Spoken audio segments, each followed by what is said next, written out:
Welcome to today's tutorial about managing permissions in Phonemos, your all-in-one collaboration and knowledge management platform. Today, we'll guide you through the process of setting up and managing your user permissions to ensure secure and efficient collaboration with Phonemos. Alright, in Phonemos, there are various layers of how you can set up your permissions.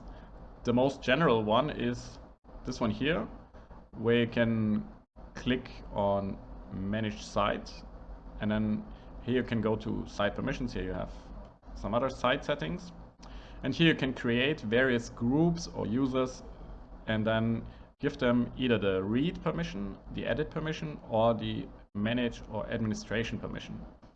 As the names say, read is for users or groups who just shall be able to read the content.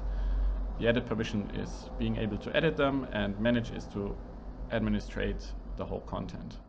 So it's quite straightforward. You create your groups or your users, and then you can add, for example, a user, and then you can give this user just by clicking those permissions. I'm already in the other group, so I don't need to give myself the same permissions. For creating groups and individual users, you can go here and click on Manage Users. This will take you to the key clock administration user interface. And here you can just add your own user, setting up the email address, filling out this form.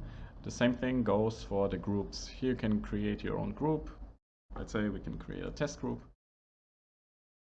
Click here, and then we can give the permissions to this group. Right, let's go back. Here within the topic, we can also give or take permissions to individual users or groups. For this, we click on the cogwheel here, and then we go to permissions. And then you can see, use this group or the user that you created or edit, and then you can give or take the permissions as you wish.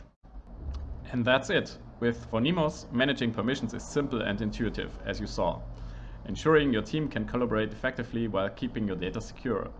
For more tutorials, visit our website or contact our support team. Thank you very much for watching. Bye bye.